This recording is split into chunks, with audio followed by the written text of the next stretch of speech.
We're alive. I can see on the other screen.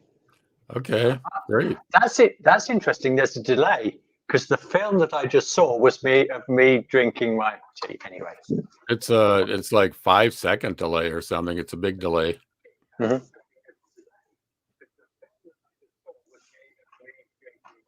In fact, you might get an echo if you're looking at the screen. I've muted it. Is anybody viewing? Not that I can. 3 watching now. Okay. 4 watching now. Does that include us as 2 of the 3? No, there are 5 now. Okay, so you 5 people who are watching, and we don't know if that includes Tom and I. If you've got any questions, then we would love to hear from you. Okay. But otherwise, we're just going to keep on talking about the philosophy of freedom and hopefully create some interesting content for you. Tom, take it away. Well, actually, this is kind of a new idea that we want to start doing more live stuff. So we'll just see how it goes. And so talk a little bit around, so like why is it important for you to create this live content? What's the benefit for listeners and for like the philosophy of freedom as a concept?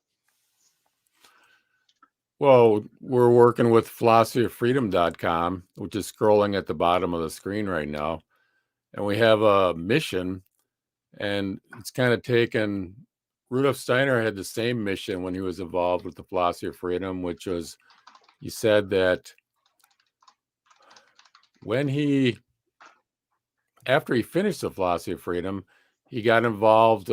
He bought into a magazine where it was a cultural magazine called the Magazine of Literature.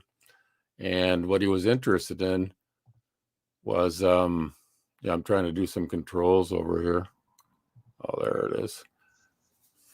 What he was interested in was expressing his views, expressing philosophy of freedom views into the culture, because he said that he always had the question in the back of his mind, how could the epoch be persuaded to accept the ideas of the philosophy of freedom? This is what inspired him. He was filled with the spirit of the philosophy of freedom, and he wanted to persuade the world to accept the ideas in the philosophy of freedom, because he considered it very essential for the continued evolution of humanity. Yeah. And that there was a threat that if these ideas were not accepted, it's not like they had to be accepted through Rudolf Steiner. These are, kind of classical ideas, but humanity need to accept them, or things could go very badly, and to the point of even, being catastrophic toward the development of humanity. And so Steiner died in 1925. He wrote this book in 1894, if I remember correctly. If he were alive today, do you think his message of freedom or liberty is relevant for us today? I mean, he died 100 years ago, nearly. Well, we saw what happened over the past 100 years when people went away from these ideas of freedom and individuality in all the atrocities of the Soviet Union, Stalin, Russia. So there's been a lot of catastrophes when we went away from these ideas, and we've actually had a great success in the development of the United States, who did the most toward trying to incorporate these ideas of freedom into their political system. Mm-hmm. You mentioned Soviet Russia and Nazi Germany there. It's like how in your mind does the philosophy of freedom act as an antidote to those type of that type of thinking, that way of like trying to run the world? Well, it's all based on authoritarian rule, where then everybody has to submit to the authoritarians, and what that does is it really, I guess, maybe you can just say power corrupts or something, but you really need individuals to keep the community on track from going astray. And when you get an authoritarian power, they tend to squash dissent, which we see happening today around the world, especially in America, where there's an attempt by authoritarians to squash dissent through censorship. Yeah. The technical oligarchs are wanting to censor everything and have a single authoritarian message. And that's your really huge red flag, because it's up to these dissenting voices to keep sanity in things, because those people who speak out, that's why it's important to speak out.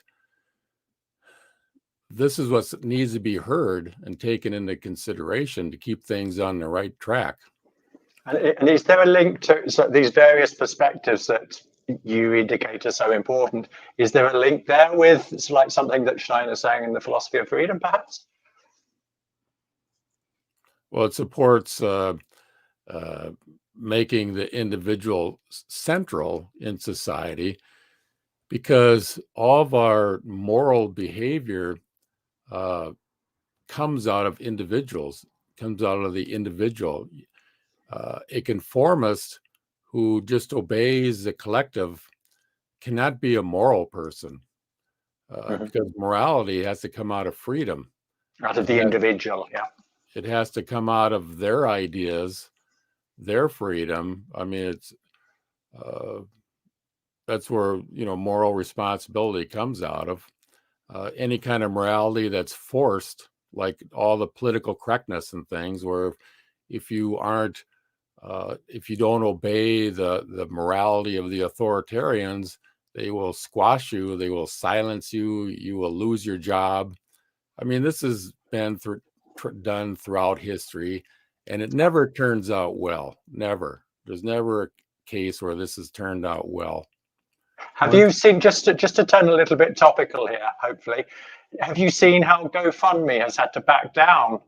They had basically stolen $7.9 million that people had donated to the Canadian fund, and certain political powers didn't want that money to go to the truckers in Canada.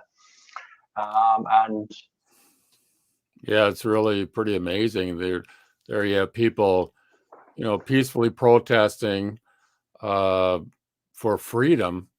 So the GoFundMe is run by an extreme leftist ideology. So they actually stole the money. Yeah. They originally were going to steal like $9 million, and they were going to give it out to charities that they thought were worthy of it, which is complete fraud. And I know of at least 3 states that were going to sue them for fraud.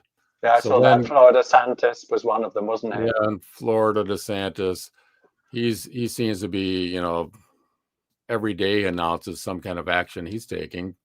But anyways, after these threats of lawsuits, they back down, and now their GoFundMe's refunding the money. Yeah. So these people stood up. They said, no, you can't do this. And as a result, they backed down. That's why it's so important for people to stand up, because these people tend to be weak. And if you stand up to them, they tend to back down. It's like the school bully. It's like you only have to stand up to him once. And I won't tell the story here, but I mean, I've got direct personal experience from my school life when I was 15 years old. It sounds so stereotypical, stand up to the bully, but it works. It just does work, and that's why it's so wonderful from my own personal perspective. I live 3,000 miles, I think it is, away from Canada. But when I see these individuals coming together behind a cause that's something they believe in, that's beautiful for me. It really is beautiful. Well, I like it when people stand up for freedom. Yeah, yeah.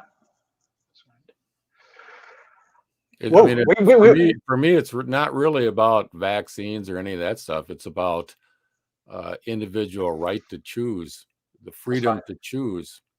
Yeah. Now, the collectivists will always say, well, they'll always favor the collective, and the individual must conform and submit to what's best for the collective. I mean, that's the collectivist view. They favor the collective over the individual. So they'll squash the individual if they feel that it makes for a stronger, better collective.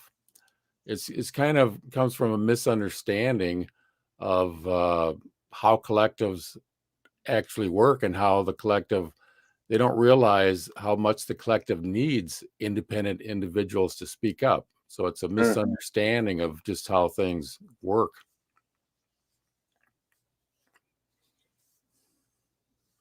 It's very interesting you're talking in terms of collectivism, because there's the Joe Rogan interview with Malone a little while back, where this topic of mass formation or mass formation psychosis came up and like nearly bust or like short-circuited Google's algorithms for a while there.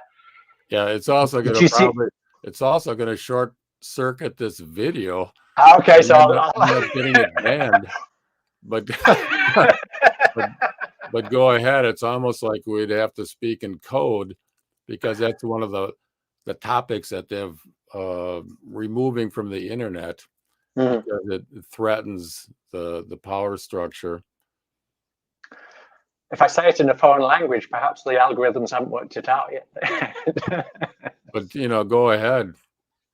No, we don't have to talk specifically about the phenomena, but linking it into collectivism, I think, is an interesting angle to look at. Is like, what is going on in large groups of people that they accept certain ideas that really, as soon as you scratch away the surface, they appear ridiculous to sane people.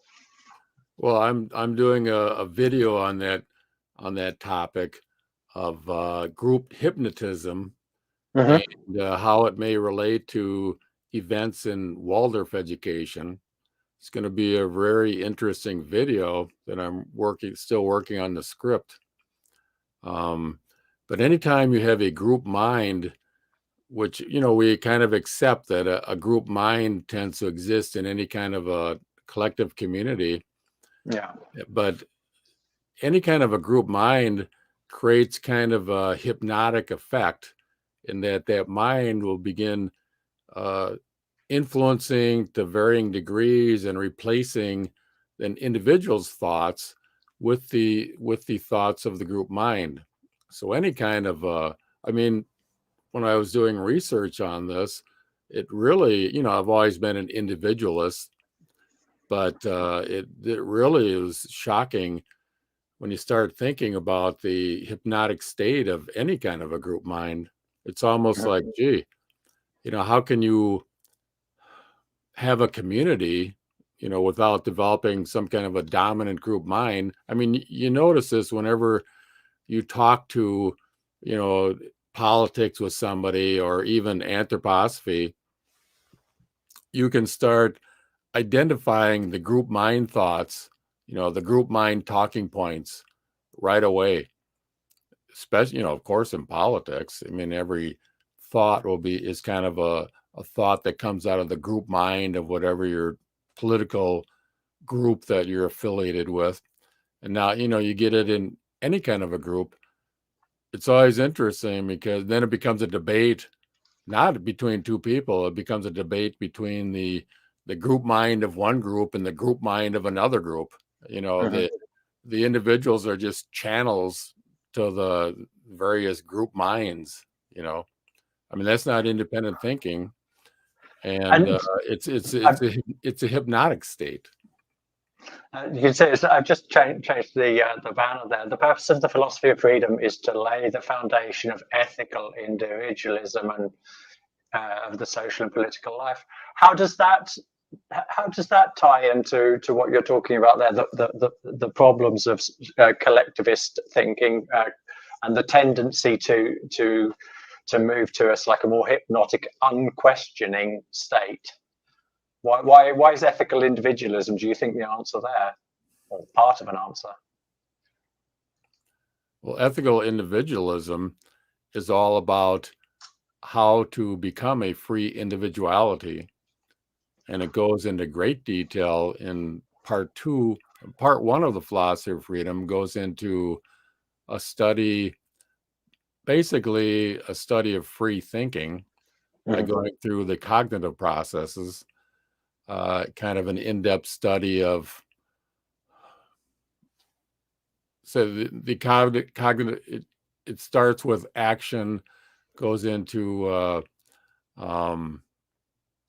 desire for knowledge, and then it goes into thinking. So it starts out with action, feeling, and thinking, and how they relate to the cognitive process, and then it goes into perception, conception, ideation, forming reality-based ideas, and ends up with whether a study of various cognitive process, the whole cognitive process, and asking the question, are there any limits to knowledge?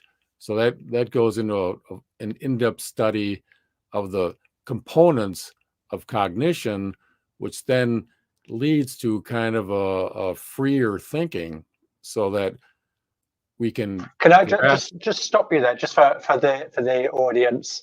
And in practical terms, for somebody that's versed in the philosophy of freedom and read it more than once, it's relatively easy to digest what you said there. But can you have you got any sort of analogies or ways of describing it that would help novices to that, what you're describing there, to help them to understand it? Well, it's a study of thinking, to be able to be kind of led to what it means, what is free thinking, and how do you form independent ideas. You were talking about plumbing earlier. So when we talked a little bit about just before we started broadcasting, is that a similar picture? You've got to learn the essentials of plumbing before you can do it. Is there a link there? Well, that gets into part 2 of the philosophy of freedom. Part 1 is develop free thinking, develop your own independent ideas, and then in part 2, ethical individualism comes in at that point, because first you have to free your thinking and to be able to produce your own ideas. And then what an ethical individualist is a person who expresses those ideas in life. So part 2 is all about the expression of those ideas. Part 1 is for how to have them. And then part 2, the ethical individualist, it's a whole in-depth study of how do we express those ideas in life. You use the term there, so how we produce these ideas. Do you see it as sort of like an activity where we are actually the creative force, or how do you? Because it's another title for the philosophy of freedom is intuitive thinking as a spiritual path. How does that tie in with your idea there of production of thoughts? Production sounds like you get a machine and you make it. Is that how you meant it? Actually, I kind of I was, so we're still learning how to do this, and I was clicking on a banner to remove it, so I kind of lost my train of thought as far in your question. Could you repeat your question, please? These are just Yeah. things you have to learn, that you have to really pay close attention to the other person to be able to carry on a conversation. When you were describing, so like what the first 7 chapters are about, and then you sum it up a little bit into like you learn to produce free thinking. And I just wanted you to sort of like reflect a little bit on the word produce free thinking, given that the philosophy of freedom is sometimes translated into intuitive thinking as a spiritual path. Well, actually, I got a sense that you have an answer to that question that you're kind of leading toward. Yeah, it's a complicated question to answer, but it is one of the fruits of reading the first 7 chapters for me, is this growing awareness that there's something, there is, as in the alternative title suggests, so there's some type of spiritual activity, sort of like capable of expressing itself. It has to work through sort of like my own thinking processes, but it's not production of thoughts. It sounds like quite mundane, but one of the images that comes out of me from the first 7 chapters is that this is coming from something far, far, far deeper, part of our essential nature. I was thinking we've got a guy in one of the study groups who works with creativity with his students, and when I think of Thomas, one of the things that I think about is like there's something, there's this fount of creative ability is somehow being, you're getting closer to that source.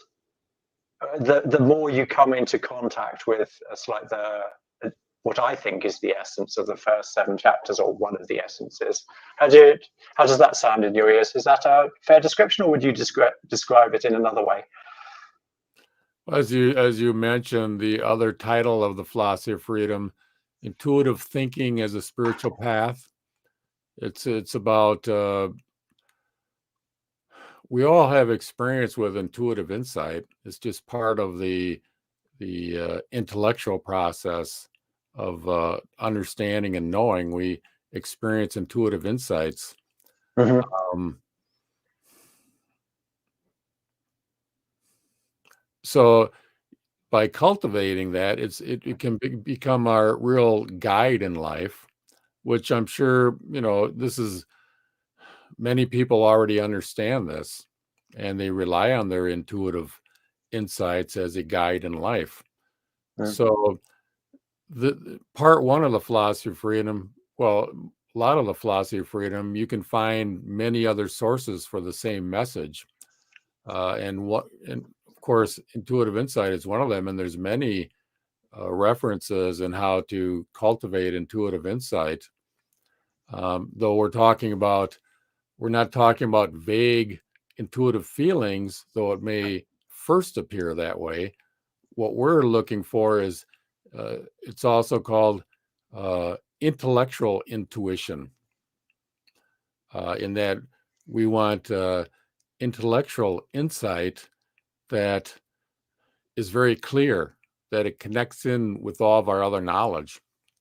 And, like I said, this is not anything new. This is very well understood and experienced by most people. We're just trying to further cultivate it. Like there's in chapter 4, there's a good section that really examines perception bias and how that works. So, if your perception is biased, or right from the start, you're going to end up with wrong conclusions. So it goes through the different parts of cognition, and gives tips on far as how to free it up more. We just got a question from Tom. Wonderful question. Love it. He says, Steiner compares reading and experiencing the philosophy of freedom to a virtuoso playing a composer's piece. Can you comment on that? I would say that the whole Philosophy of Freedom website is my work of reproducing the philosophy of freedom out of myself. And I use this method as kind of a study method. And the philosophy of freedom is basically filled up with my study projects. I think it's even described in there under project study method or something like that. I even have a page on it. Can you, because your site is a mine of information. I was telling you earlier today that I had contact with it's like quite an authority in Germany, and he linked to a page on your site that I didn't even know existed. So can you tell us a little bit what you're talking about there? With so is it? I think it looks like we've got some type of tab here where you can flash up from the website what you were referring to. Can you do that? Let me finish up on the previous question or comment. Now you'd say, okay, why is a study project like that of value in learning about the philosophy of freedom? Well, it's just because the philosophy of freedom talks about inner truth and outer truth. Outer truth is, say, you read a book and you take in a bunch of thoughts, or it's, the stuff you get in the news media. It's information that we take in, and and then education. Then they'll give you a test to see that you can, you learn the outer truths that they taught you in a class or something. But that there's nothing really very empowering about that. In fact, it can, it can be weakening. Outer truth, when you just take in a bunch of facts, weakens the individual. In the philosophy of freedom, we're interested in empowering the individual, and the way you become empowered with truth is to make it your own, and you have to reproduce it out of yourself. So, say if you're studying anything, or particularly the philosophy of freedom, you have to take the thoughts in and then reproduce it out of yourself. And when you do that, you're connecting it in with your understanding of, all of us have this huge amount of knowledge that's all interconnected into this kind of a powerful system of knowledge that is unique and different in each one of us. It's kind of like our own philosophy or whatever. It's our whole system of knowledge. And when we make an idea our own, we connect it in with the power of all of our other knowledge. And now now it's empowering. And to be able to do a work study project, where it's basically putting together, just setting yourself a little task of some little project about it, where you have to express it.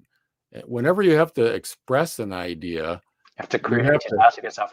You have to kind of recreate it, out of yourself to be able to express it. Otherwise, you can't really express it.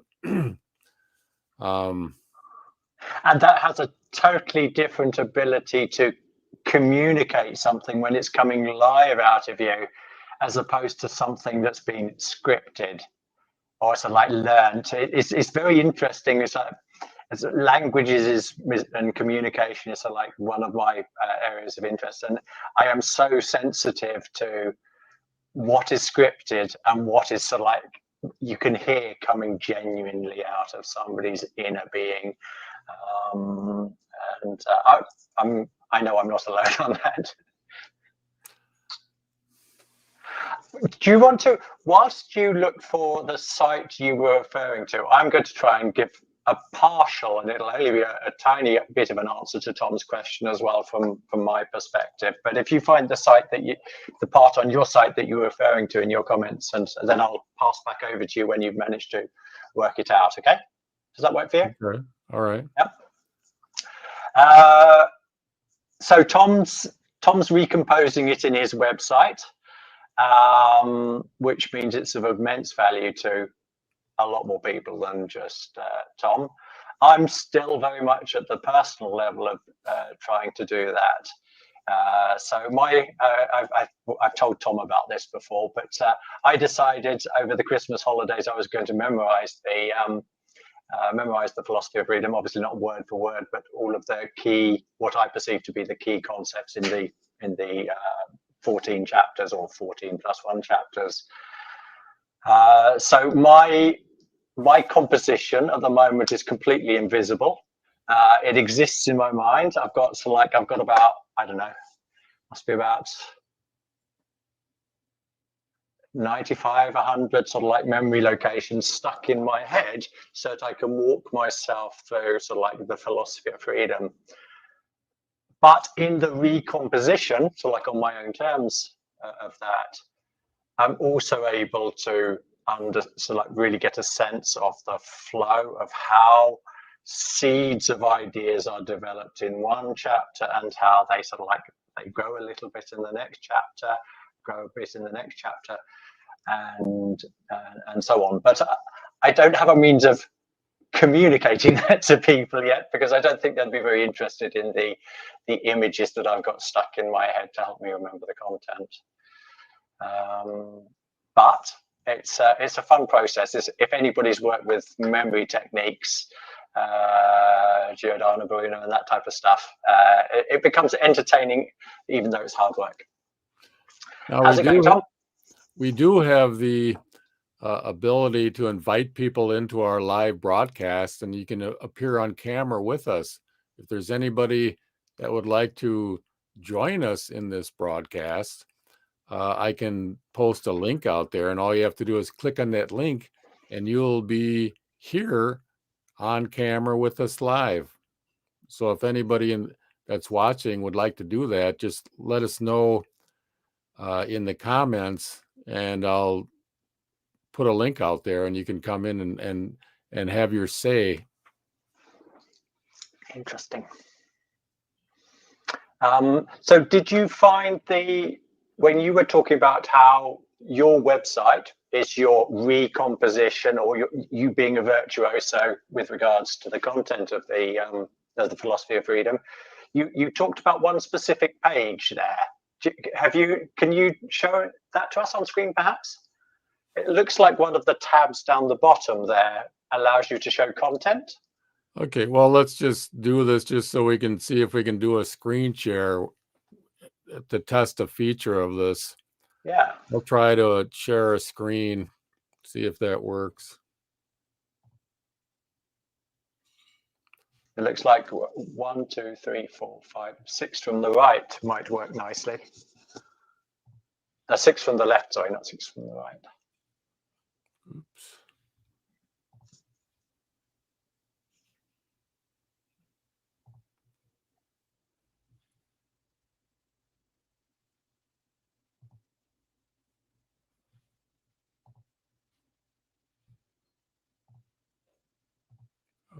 I'll carry on commenting on the question from Tom whilst you try to sort that out. Tom last. Your question, Tom, actually is like it also goes a lot deeper from my perspective as well. It's actually also over the Christmas period, I was reading a set of lectures from Steiner, and completely like a million miles is to do with the Gospel of John. So a million miles apparently from the way. I'll come back to that point if you want to pick that up, Tom. Okay. Here's the philosophy of freedom. Let's see.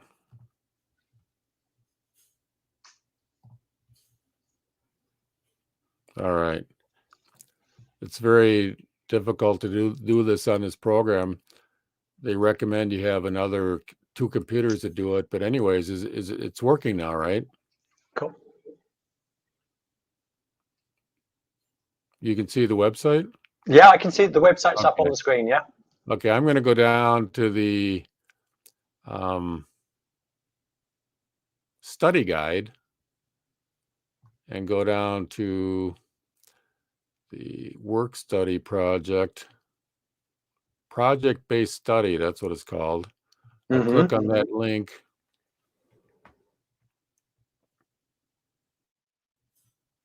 Okay, and here's a page on project-based study, which it just goes through a process of producing a study project. Starts out with reading the book, coming up with some ideas, envisioning a project, producing a project, and presenting the project.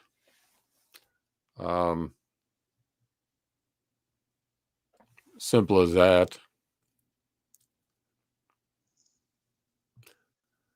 As far as I'll go back to the study guide to show some examples of study projects, project-based study. What is ethical individualism? Let's see. What does it mean to be pro-human? I did a whole study on that. Let's see.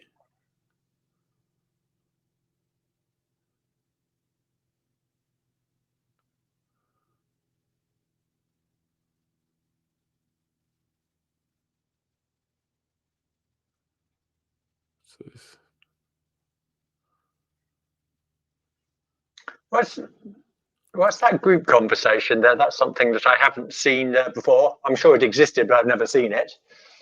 Well, that's just methods on how to have a group conversation and to bring about a group insight. Steps. Well, here's an interesting one. Let's play Jeopardy.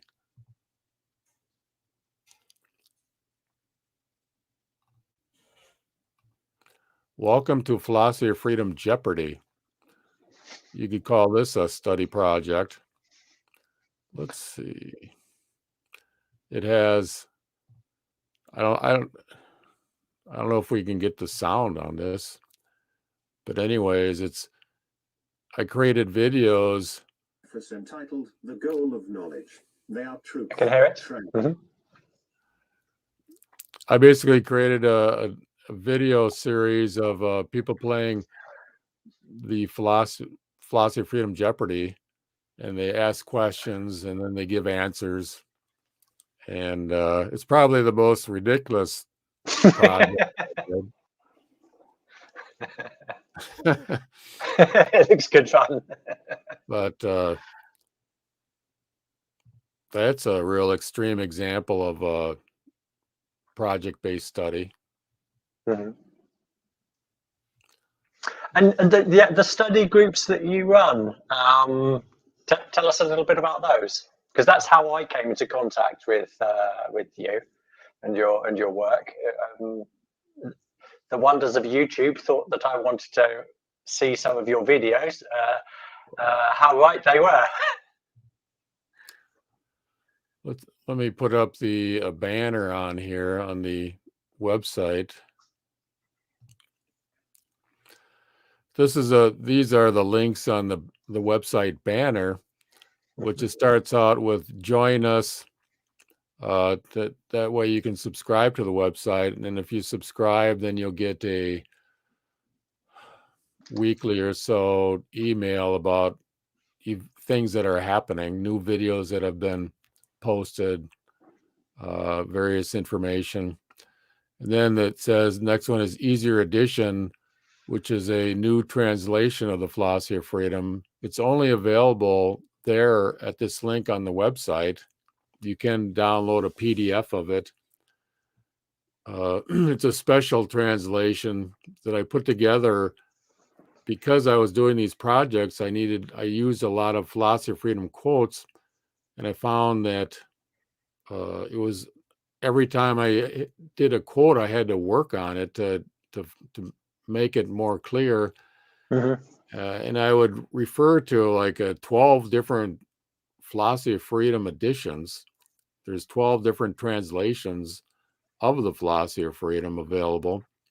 So I would go through and pick out the best translation that you could understand.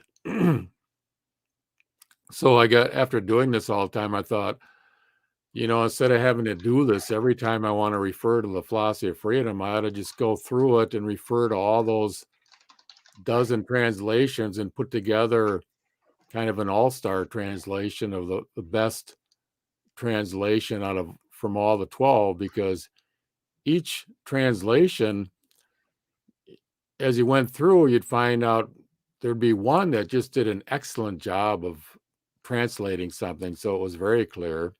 Mm-hmm. So I just took out all those gems from each of the 12 and put it all into one translation, which is kind of like the all-star translation. That's available at that link. Could we press pause on that issue there, Tom? I'll come back to you to make sure we come back to study group next time. Callum has asked us a question. On the About page, Tom says, Dr. Steiner said, the Philosophy of Freedom should be updated in 100 years. I am wondering where Steiner says this and what progress has been made to this end. What a good question. I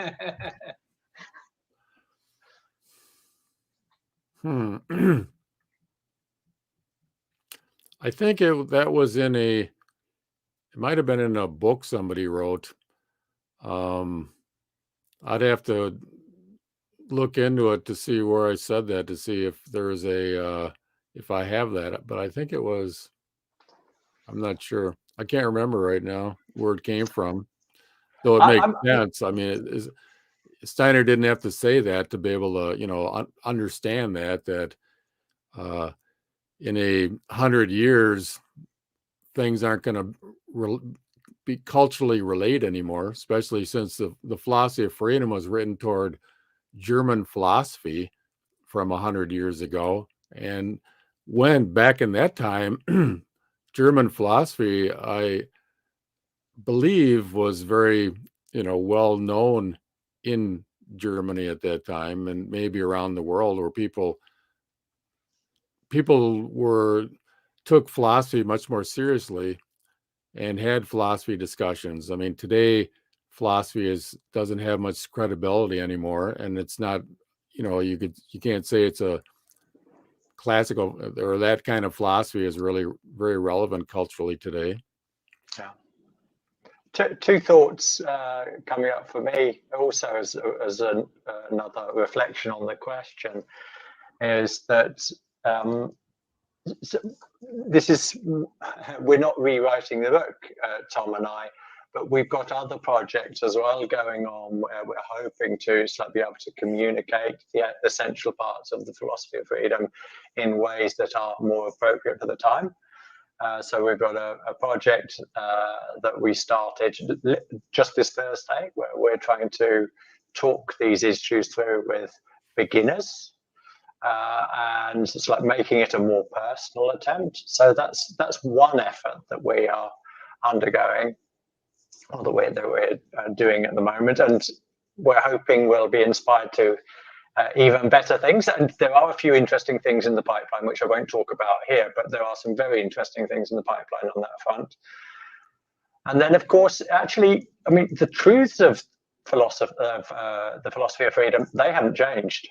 The truth is still the same, i.e. that it's like an understanding of the nature of thinking, which is the absolute essence of it.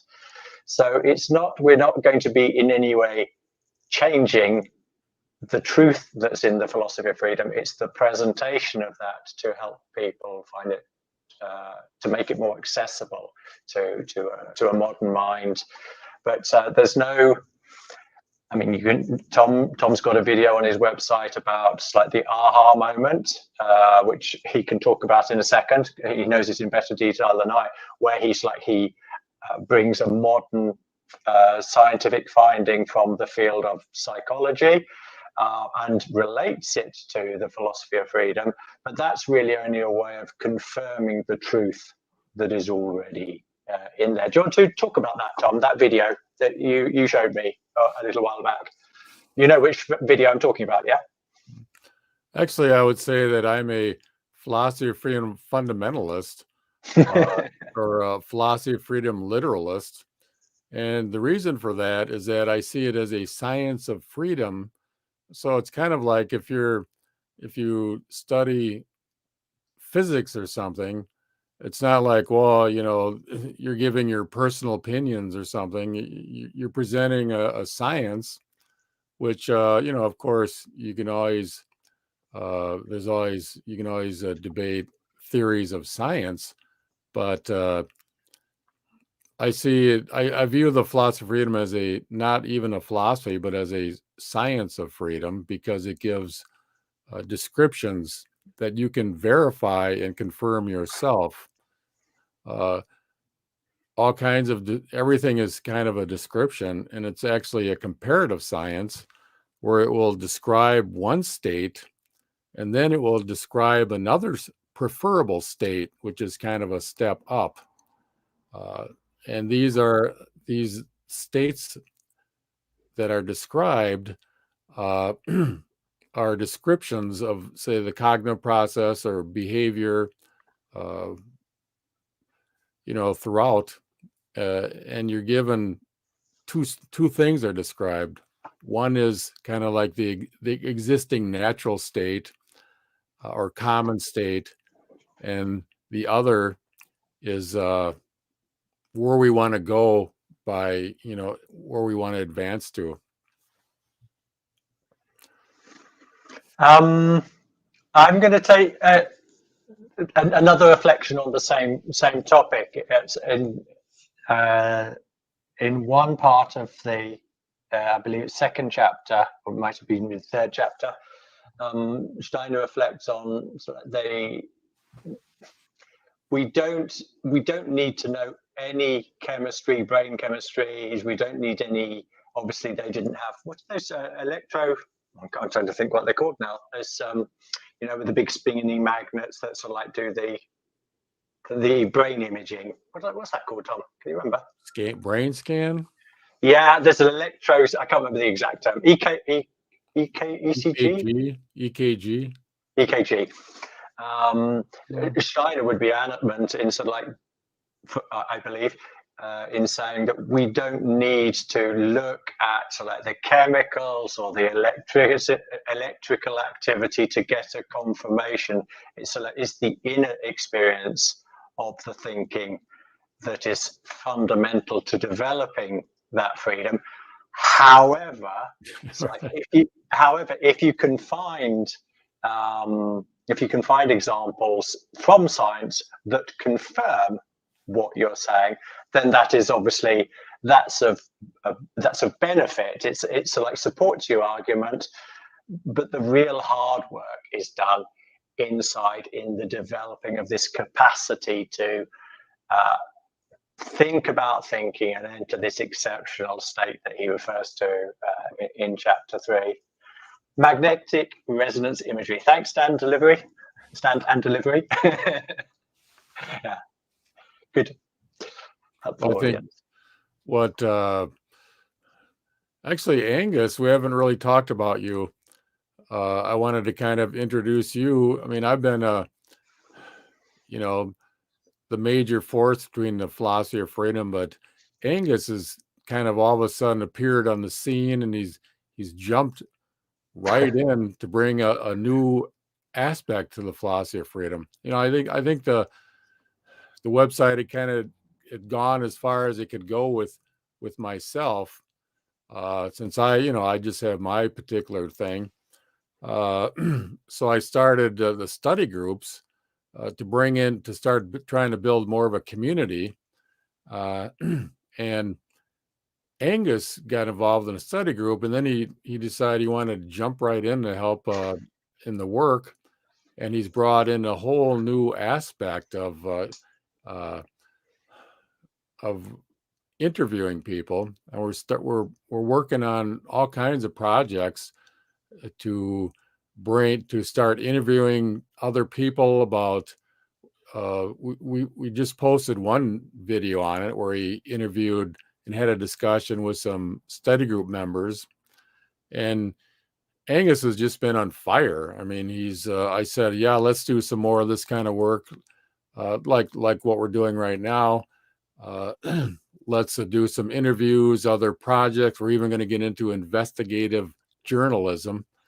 And Angus has been on fire. I mean, how long have we known each other? Like a couple of weeks or something? It's crazy good. But it is really, I think I attended the first study group. I think it was just after the new year. So, yeah, we started working together, a couple of weeks ago or something? Yeah, it was very brief, very short time, but Angus has just been on fire. I said, yeah, let's incorporate your talents into the work here. And he's been contacting all kinds of top people. Talents is a very generous way of saying it, Tom. It's a video production term. You know, you're on camera talent.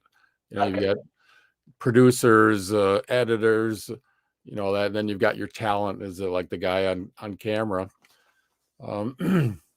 But so you're going to have to you're going to have to ask me a question so that I can tell him I don't know what it is. Well, Angus has just been on fire and contacting all these big name philosophy of freedom people from all over the world to set up interviews with them, which will be coming at some point. He's doing a Waldorf interview about something that happened in a Waldorf school that we're investigating, and it's just I just ordered a notebook to start listing out all the projects we have going now that are going to be coming up to try to keep everything in order. But so he's going to take our work up to a whole new level. And hopefully we can start bringing in more people like this with this kind of talent and enthusiasm to really take everything to the next level. Because like I said, I think I've taken it as far as I can take it by myself. And what's needed now is for others to come in. New energies, and bring their complementary energies, because I think that's one of the things that became very clear to us. After just the second session of the study group, at the end you hung around to chat afterwards, and you made some comment, and we realized actually that for both of us, the philosophy of freedom is something of deep personal importance, and you've already demonstrated your commitment to it by all the work that you've done. I haven't done that. I've done a lot of internal work, but I haven't actually got much to show my love for this masterpiece. So it was obvious when you just sort of like partially open the door to sort of like say, do you want to do something? It was like, I know what I know I want to do it. And so you've been very generous there in just saying, well, very generous in the sense that this is, as I said, your baby, but you said, Angus, take it take it away and try to drum up some interest, try to create some content like we're doing today for the first time with this live broadcast. And things feel very exciting from my perspective. As you said, we've got some interesting names lined up. We can mention this the video from Douglas Gabriel that we posted on the website. That video was a response to a question that I sent to Douglas, and we are extremely grateful for what he produced there. I re-listened to it again before we spoke this evening. I went out for a long walk in the forest. What an amazing contribution. So who knows? We might even manage to get an interview with him sometime, because he is just what an amazing mind. So a level of depth there that I hope to aspire to. Here's a question for you, Angus. What's your experience with the philosophy of freedom? 1994, I first came into contact with it, and it scared the living daylights out of me.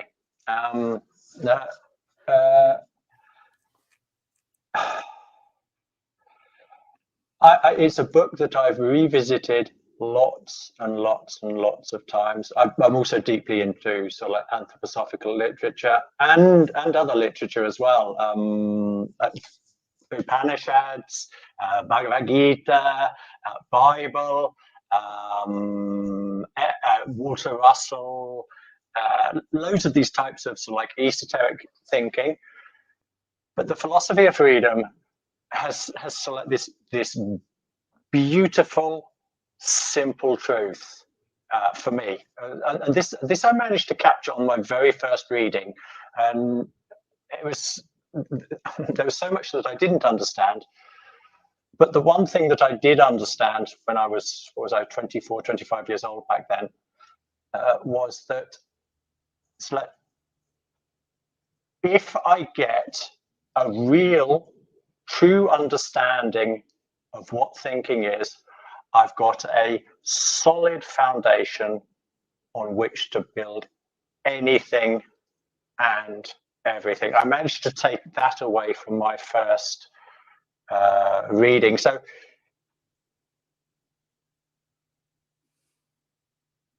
that's been there since the beginning, as like as a point of absolute stability, as Steiner describes it in the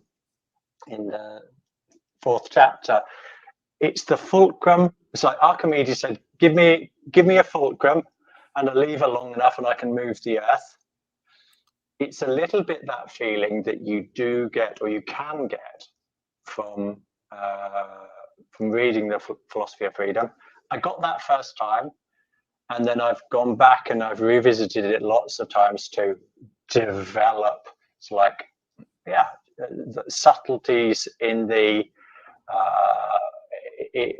in the whole reasoning in the first 7 chapters. And I must admit, the last 7 chapters, 8 to 14, about ethical individualism, the first 3 times probably I read the book, I read those chapters and it never meant anything to me. Obviously it did, but it didn't resonate. But that's also, I would say, beginning to change. And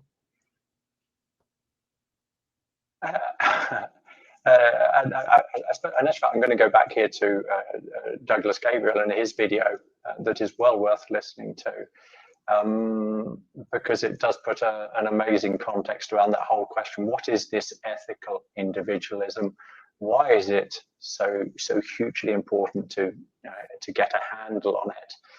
And I think that's where I am on my journey now, turning like this inner certainty that comes from reading the theory part, the first 7 chapters of the philosophy of freedom, into, yeah, let's call it a life work, like something that I really stand for, becoming active in the world with this as the foundation from which I'm operating on. That's an initial answer to the question, Tom. Well, it's about an hour. It's probably time to wrap up. I mean, nobody's going to watch this video for more than an hour. So if there's any final thoughts or anything by anybody, then we could wrap this up. I think with this was a great success. We're going to have to start doing this regularly. I enjoyed it. We need to find out why you look so pale, Angus. He doesn't look like this in real life. I could use a little more light, but a few technical things. But I think this is a tremendous success. I'm not gonna have to edit out 1,000 ahs like I normally have to do when I talk. Went pretty good. Not that many ahs and pauses. But anyways, any final thoughts by anybody?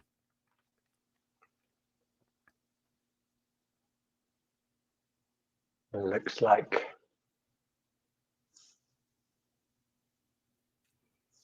And Silent.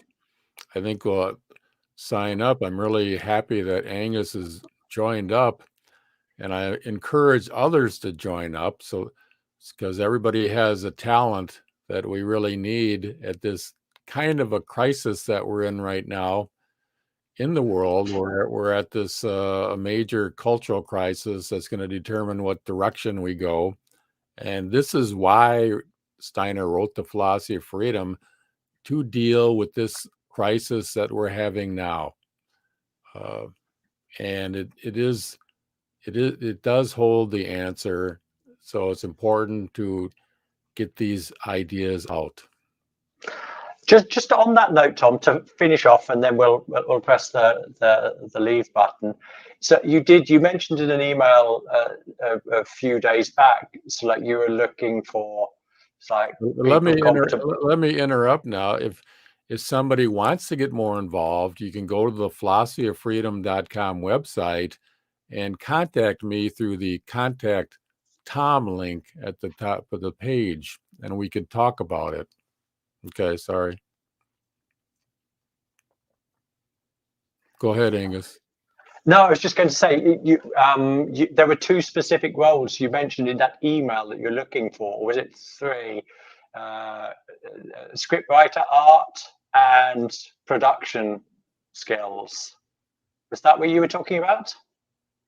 People getting involved?